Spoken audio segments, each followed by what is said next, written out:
Good morning students. कैसे हैं आप लोग। और आज का जो क्लास है पता ही है सबको।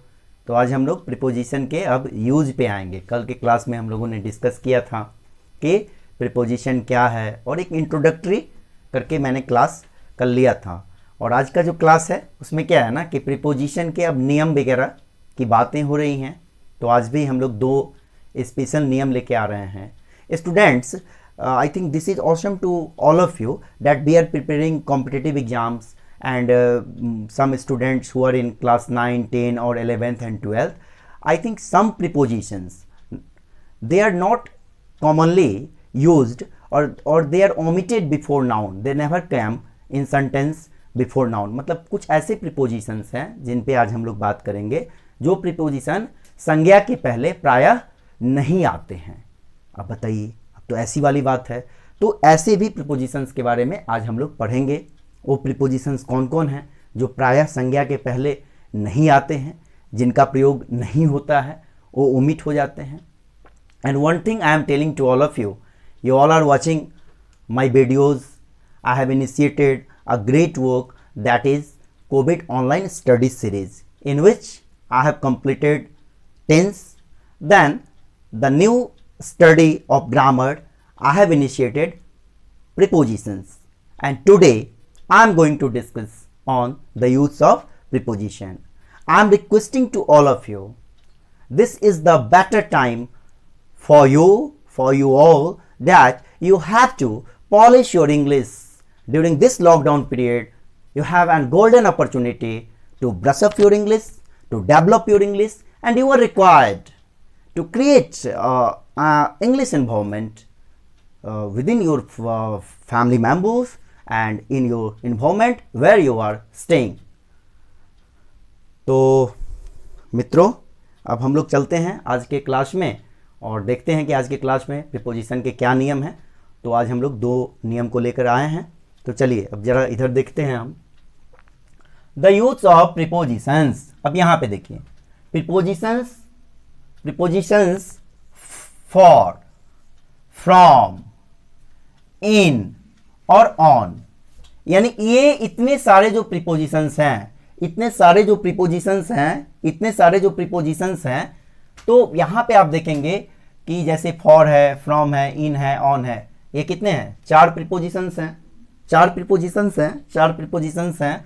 और उसमें क्या है ना कि are often omitted before nouns of place और टाइम। मतलब प्रायः जो है संज्ञा के पहले कुछ ऐसे प्रीपोजिशंस हैं जो नहीं आते हैं। ठीक है, जैसे में कौन कौन? तो फॉर नहीं आता, फ्रॉम नहीं आता, प्रायः संज्ञा के पहले ये प्रीपोजिशंस नहीं आते हैं। तो जैसे अभी कुछ एग्जांपल्स भी आप देखेंगे और इससे ये काफ़ी क्लियर हो जाएगा। तो आई थिंक प्रीपोजिशंस यानी रूल जो है, तीसरा जो नियम है, ये तीसरा नियम कह रहा है कि प्रीपोजिशंस फॉर, यानी ये प्रीपोजिशन में फॉर, फ्रॉम, इन, ऑन, ठीक है, ये शब्द, और are often omitted before nouns of place और टाइम। मतलब नाउन संज्ञा के पहले प्रायः ये प्रीपोजिशन नहीं आते हैं। फॉर नहीं आता है, फ्रॉम नहीं आता है, इन नहीं आता है, ऑन नहीं आता है। ये आप हमेशा ध्यान में रखेंगे, खासकर जो कंपटीशन की तैयारी कर रहे हैं कि बराबर हम लोग धोखा खा जाते हैं और कॉमन एरर्स में ऐसे नियम की जानकारी होते हुए भी हम गलती करके आ जाते हैं। तो ये चीज़ दिमाग में हमेशा रखिएगा। और आप यहाँ देख भी रहे हैं, एग्जाम्पल में बहुत क्लियर हो जाएगा। तो कॉमन एरर्स में प्रायः ऐसे सेंटेंस वहाँ पे रहते हैं जिसमें कुछ ऐसे भी नियम हैं जो नियम जो है सो बहुत ही आवश्यक है आपको जानना, क्योंकि उस नियम के बिना आप कॉमन एरर खासकर कंपटीशन में सॉल्व नहीं कर पाएंगे। और जो स्टूडेंट्स हैं खासकर जो पैटर्नल एजुकेशन में हैं, अभी क्लास 9 में, 10 में और 11, 12 में हैं, तो वो लोग इस नियम को अच्छी तरीके से आज समझ भी लेंगे। जैसे अब देखिए यहाँ पे, please walk for a long distance. आपको लगता है ना कि ये सेंटेंस पूरा सही है और कोई दिक्कत भी नहीं है, बोल भी रहे हैं, सही से बोल भी रहे हैं, please walk for a long distance, please walk for a long distance, ऐसे आप बोल भी रहे हैं। लेकिन ये सेंटेंस गलत है। ये सेंटेंस क्या है? गलत है, ये इनकरेक्ट है। तो इसका करेक्ट क्या होगा? यहां देखिए, please walk a long distance. अब यहां पे कौन से प्रीपोजिशन का यूज हुआ था? पहले वाले सेंटेंस में फॉर का यूज हुआ था। ठीक है, और पहले वाले सेंटेंस में जब फॉर आया था तो सेंटेंस क्या हो गया था, रॉन्ग हो गया था। इसका मतलब क्या, इसका मतलब फॉर जो प्रीपोजिशन है वो प्रायः संज्ञा के पहले नहीं आता है, और वो यहां से क्लियर हुआ, please walk for a long distance, ये गलत है। तो सही क्या है, please walk a long distance. The, अब यहां पे आप समझ भी सकते हैं, the preposition for is omitted here. यहां पे प्रीपोजिशन फॉर क्या है, ओमिटेड है। अरे ये बात समझ में। उसी तरीके से आप देखिएगा, सी मैट मी लास्ट मंथ, ये सही है, यहां पे हम इन या फ्रॉम का यूज नहीं करेंगे, अगर करेंगे तो गलत हो जाएगा। फिर प्लीज वेट अ मिनट, ये सही है, प्लीज वेट, अगर हम यहां पे फॉर का फिर यूज करेंगे तो गलत हो जाएगा, ठीक है। तो ये सही है, ये भी सही है। फिर यहां देखिए, I can not walk a yard, यहां पे भी हम ऑन का यूज नहीं करेंगे।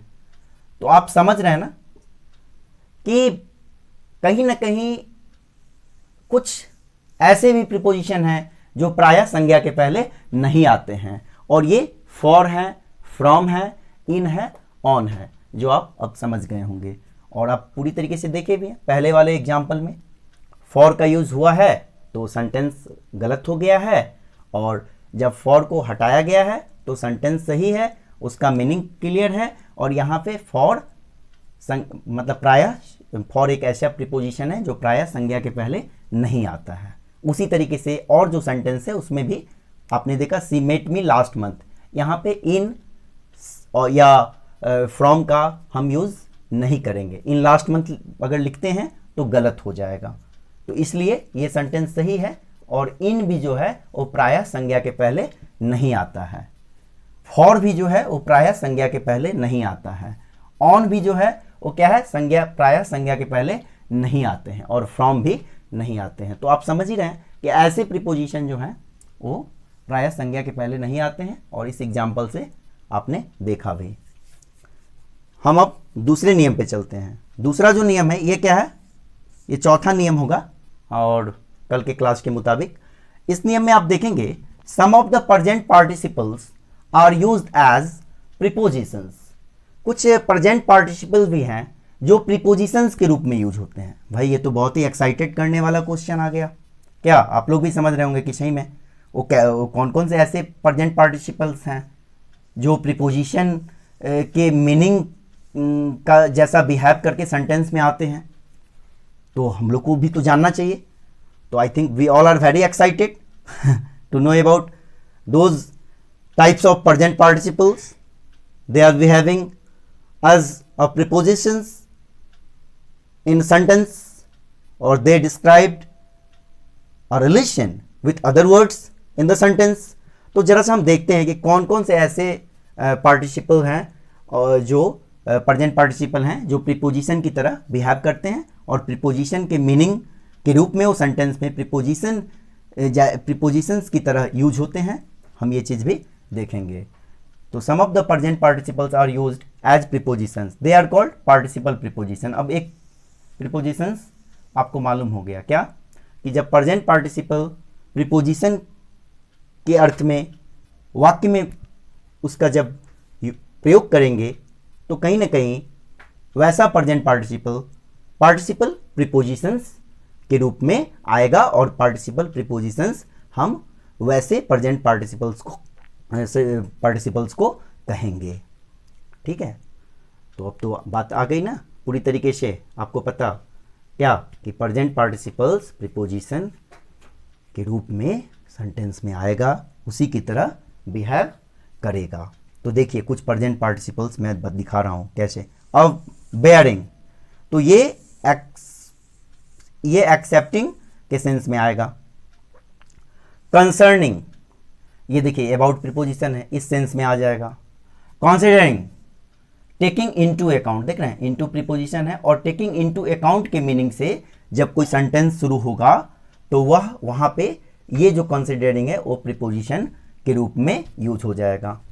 जब कंसर्निंग का यूज अगर किसी सेंटेंस में करेंगे और वो भी अबाउट के सेंस में करेंगे, अबाउट प्रीपोजिशन के सेंस में करेंगे, तो वहां पे अबाउट के रूप में ही ये कंसर्निंग आएगा, यानी प्रीपोजिशन की तरह बिहेव करेगा और पार्टिसिपल प्रीपोजिशन कहलाएगा।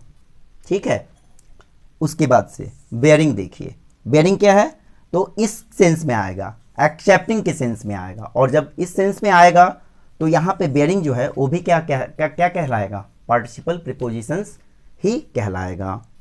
फिर देखिए not with standing, not with standing अगर ये सेंटेंस में आए तो ये भी जो है सो प्रीपोजिशन के रूप में, अगर जब ये सेंटेंस में आएगा तो इस मीनिंग में आएगा। क्या होगा उसका मीनिंग, इन स्पाइट ऑफ, यानी इन स्पाइट ऑफ के सेंस में हम नॉट विथ स्टैंडिंग से प्रीपोजिशन यानी पार्टिसिपल प्रीपोजिशन का यूज सेंटेंस में करते हैं। फिर टिल क्या है, प्रीपोजिशन है, और वह पेंडिंग जो है, तो पेंडिंग जो है वो टिल के रूप में सेंटेंस में यानी पार्टिसिपल प्रीपोजिशन है, और इससे यह टिल के रूप में सेंटेंस में यूज हो जाता है, टिल जैसा बिहेव दिखाता है ये। उसी तरीके से फिर रिगार्डिंग जो है वो अबाउट जैसा बिहेव दिखाता है, और अबाउट क्या है, प्रीपोजिशन है, तो रिगार्डिंग क्या, ये पार्टिसिपल प्रीपोजिशन के रूप में सेंटेंस में आता है। उसी तरीके से रिस्पेक्टिंग भी है, ये भी अबाउट के सेंस में यूज होता है। और फिर टचिंग, ये इस सेंस में यूज होता है, और ये पार्टिसिपल प्रीपोजिशन के रूप में सेंटेंस में आता है। और फिर ये रिस्पेक्टिंग है, तो ये भी इस सेंस में यूज होता है, और ये पार्टिसिपल प्रीपोजिशन के रूप में सेंटेंस में आता है। हम इन सब से एक एक जो है सो एग्जाम्पल भी देखेंगे, ठीक है, और जब हम एग्जाम्पल देख लेंगे तो और अच्छे से क्लियर हो जाएगा। तो अब चलते हैं और देखते हैं कि पार्टिसिपल प्रीपोजिशंस जो हैं उनके जो एग्जाम्पल्स हैं उसको देख करके आप लोग को क्या होगा कि जो भी पार्टिसिपल्स प्रीपोजिशंस हैं उसके बारे में आप बेहतर ढंग से भी जान जाएंगे, और आपको लग जाएगा कि कौन कौन से बेसिक प्रीपोजिशंस के सेंस में इनका यूज हुआ है। जैसे कहाँ पे अबाउट के सेंस में ये पार्टिसिपल प्रीपोजिशंस के रूप में आया है, कहाँ पे जो है सो फॉर के सेंस में आया है, तो ये सब भी आप देखेंगे। तो आते हैं और देखिए यहाँ पे जो एग्जाम्पल्स है, जैसे आप देख रहे हैं इसमें वेयरिंग, ये क्या है, पार्टिसिपल प्रीपोजिशन है, और एक्सेप्टिंग के अर्थ में ये आया है। तो barring a few accidents the election was peaceful, barring a few accidents the election was peaceful. यहाँ पे ये जो है बेरिंग है, ये इस सेंस में आया, और इस सेंस में आकर के ये प्रीपोजिशन जैसा बिहेव किया, और ये पार्टिसिपल प्रीपोजिशन कहलाया। बात आई समझ में। वेयरिंग पार्टिसिपल प्रीपोजिशन है, कैसे है वो इस एग्जाम्पल से पता चला।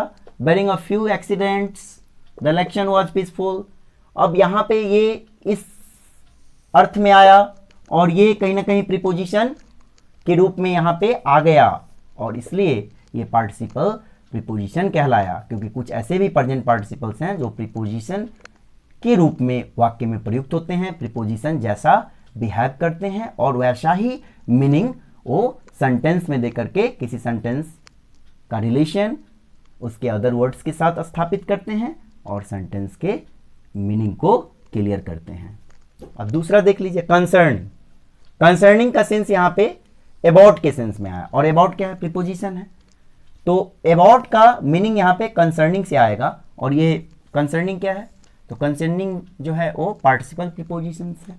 तो आप यहाँ पे देखिए, concerning his death, concerning his death no report was published in the newspapers, concerning his death no report was published in the newspapers. देख रहे हैं, ये अबाउट का मीनिंग दे रहा है, और प्रीपोजिशन के रूप में सेंटेंस में आ गया, और पार्टिसिपल प्रीपोजिशन कहलाता है।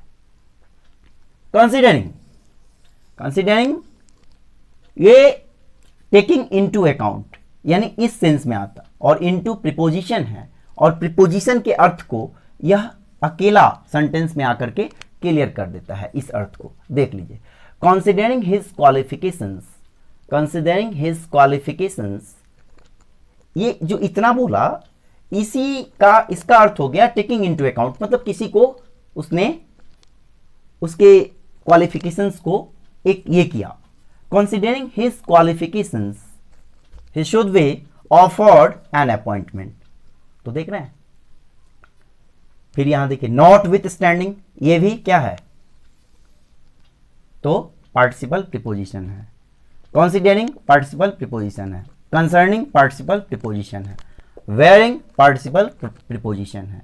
और किस किस सेंस में आया, तो देखिए पहला एक्सेप्टिंग के सेंस में, दूसरा कंसर्निंग, कंसर्निंग अबाउट के सेंस में, तीसरा टेकिंग इनटू अकाउंट के सेंस में, चौथा इन स्पाइट ऑफ के सेंस में, और पांचवा जो टिल के सेंस में आया।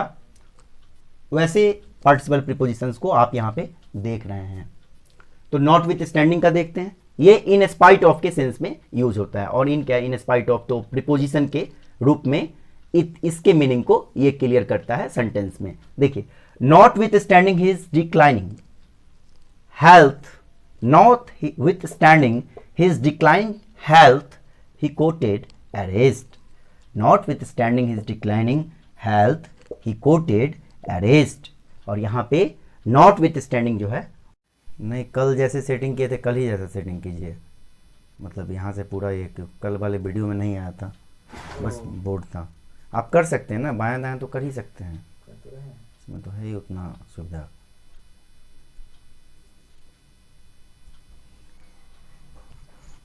जरा आप रहिएगा तो उधर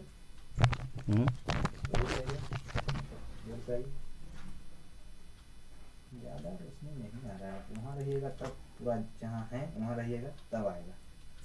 हाँ तो यहीं रहेंगे ही, उसके बाद तो फिर बोर्ड पे ही जाना है।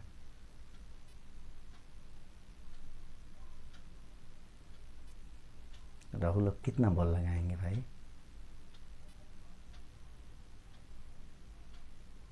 हमको लगता है वो लोग थोड़ा सा इधर से भी लिए थे, मैंने अब कोई दिक्कत नहीं ना है, सो हम कह रहे हैं। सब कुछ को हमको देखना पड़ रहा है बाबा।